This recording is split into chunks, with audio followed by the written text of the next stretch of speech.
last 30 seconds when Regina was taking that corner three. She had been going 1 for 9 all day. What goes through your mind as a head coach? This is the one she's going to hit, because I just told her the same thing in the locker room. The teammates were going to keep giving her the ball. She's on the floor because I believe she's one of the players that can definitely hit that shot, and she proved me right today. Well, you won 2 games in a row now after losing 6 straight. What has changed, or what is things you guys have been emphasizing? I just want to know why you got to bring that 6 up again. No, what's changed is that we're emphasizing to the utmost our defensive intensity and our pressure, and just not being pushovers when it comes to one-on-one defense. I mean, it's very important. We overemphasize it in practice, and it didn't show today, but we're really emphasizing possessions and not turning the ball over. Unfortunately, we had the same amount of turnovers in the second half as we did the first. The first half, it was mostly unforced turnovers, and once we can control those, we'll get more possessions, we'll get our shot attempts up, and our scoring percentage and our scoring numbers will go up as well. But I do think, in answer to your question, emphasizing defense, shooting the ball with confidence, and probably the most glaring thing is getting the ball inside. The three-point shooting was a completely different part of your game today. I believe it was a season high in 7 or 8 three-pointers made. Is that something you guys are focusing on in practice? We're focusing on being efficient shooters. I see you, Hampton. Being efficient shooters and taking the right shot. And it's not very difficult to see how teams were playing us. They're playing us for the strength of our inside game.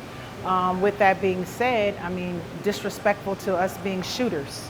And that came with the factual percentage that our shooting percentage from the perimeter wasn't very good. So yes, Coach MG is doing a lot to get a lot of shooting done in the mornings and prior to practices and after practices.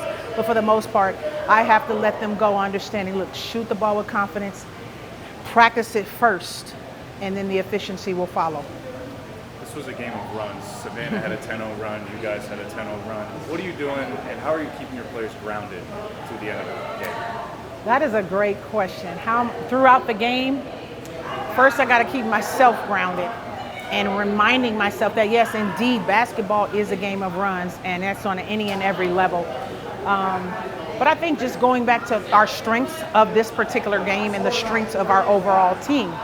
And when we can go back, actually reflect on the last time we played Savannah, where they couldn't do anything with us was in the post. Now today, I think the post points were even, but at the same time, Schaquilla Nunn and Michelle are absolute threats in the post. So once we get the ball inside, we can get it out. It spreads everything out. We can attack downhill, and we can shoot wide open shots with confidence.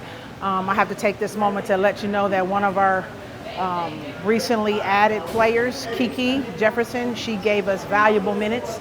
And once again, once she gets in her tip-top shape, she's going to be a difficult guard. Talk about the rebounding intensity and on offensive rebounds. Chloe had some great plays. Oh. You did none. What can you speak about your team's rebounding intensity? Chloe, i.e. Air Chocolate. I remember her come flying. I know one of you guys got that on the camera.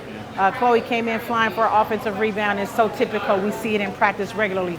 But for her to do that and give us extra possessions is priceless. So yeah, we're always emphasizing rebounding and dominating on the boards. Now, what's changed is once we dominate on the boards, let's be efficient in our scoring once we have those second opportunities. So that's what we're focusing on from here moving forward, and hopefully you all can see it. Coach, you talked about a little bit about Kiki Jefferson, great addition. Thank you. You have the unique ability to find these players. This has been 3 additions, all front court or wing players. Talk about what does that take to see this talent and know how it's going to fit in with the rest of the girls you have on the staff? Well, what's good about the UPSHOT League is that we're able to bring in players to actually, and each coach has their philosophy and their way of doing it. But on my team, we understand that there's 11 roster spots. We have 2 developmental players. After that, any other number that you're counting on your finger, that's a player that wants a spot on the roster. So they come in, they practice, they sign waivers, and they go as hard as they can because they're trying to bump somebody off or out or get into my mental Rolodex. Kiki actually came way early prior to us finalizing our roster. So I knew who she was. She didn't make the roster then. She said she's going back, keep working, and because of our percentages from the perimeter and me knowing what she brought from her pedigree of college and overseas, she's not a person I hesitate to call to say, hey, what you doing? And she was ready. defense. The third straight game was under 80 points. I mean, come on now, Coach. Talk about that. I mean, that's what we do. That's what stuff right there. That's the TSO basketball. It's coming there, and I appreciate you reiterating it. Transition stops in offense.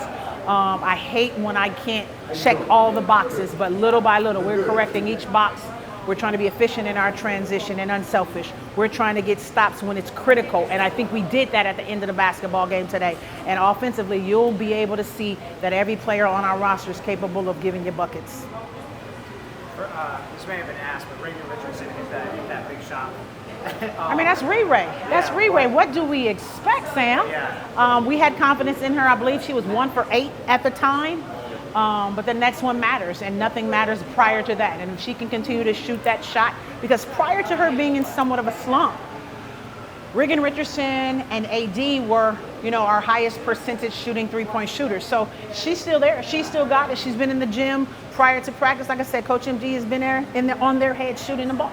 So now it's just a matter of letting it go and shooting it with confidence. And she did that, and here we are. Walk me through that cross-court pass in the last 30 seconds when you found your teammate in the corner. What was going through your mind, and how do you trust her to make that shot? Big moments. First thing I told her she was going to make it for sure. I know I had pitched the ball a couple other times, and it was it was some tough shots for her. But I told her I'm going to keep giving it to her, and she's going to make it. She's in the gym, she's working. I believe in her. I think we all believe in her. Second straight game tonight with a double-double on your third game. What's really clicking for you in this league? Just reading what the defense is giving me, honestly, and seeing what my team needs. So if I need to be the one to score, then I'm going in and score. If we see a mismatch somewhere else, that's what we're going to do. As one of the older players, veterans, whatever you want to call us, we should be able to read the game a little bit better and see some things that may not have been seen before. What were you able to, or how were you all able to carry over the momentum to be in this two-game win streak after losing 6 straight? I would definitely say just believing in the process. Games, it's going to be some runs, and it's going to be a long season. We got some back-to-back games. We still have some pieces coming in. I know I was one of the ones that came in a little later, but I believe in us. I think we all believe in ourselves, and we believe in each other. We're going to keep working. We're going to keep getting better. What can you say about the team's defensive and rebounding intensity? Chloe had a lot of big rebounds. You had a lot of big rebounds. Is that something you guys are working on and emphasizing in practice? Absolutely. I mean, to some degree, it's also just heart. It's a will to want. Who wants it more? And I think that's what it's going to show. In those moments, we know for each other, we need to help each other. And then on top of that, it's like, go get yours. This game had a lot of runs, a lot of 10-0 runs back and forth. How are you guys able to stay grounded and lock into the moment until the final buzzer? I would definitely say just staying within our circle. Like you said, they're going to go on runs, we're going to go on runs. And understanding that basketball is a game of runs, as long as we stay connected and stay within ourselves, we're going to get what we need to get out of it. How comfortable are you feeling in your game right now? What can you see to get better? Free throws. Yeah. Don't take that, but free throws. I'm like, overseas was different, so I need to just adjust. I know right now it's a mental thing, but that is definitely one thing. And I don't want any turnovers, honestly. I want to get as many assists. I'm trying to be a point guard, no.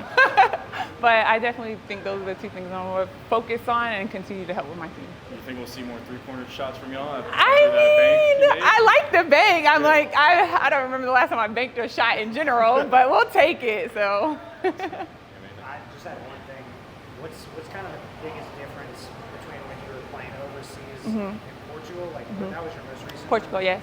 What was kind of the style like of play there? How would you compare like that experience and then the UPSHOT league, the basketball? I would definitely say, one, my role is a little different in what's being asked of me here. Definitely more of like a vet role here. And then two, the speed and the size of the girls. You don't really see too many 6-footer guards and things like that, and the quickness. I think that's always been the difference when you come from the States versus going overseas and stuff like that. And it is changing for sure. But that was one of the biggest differences, I would definitely say.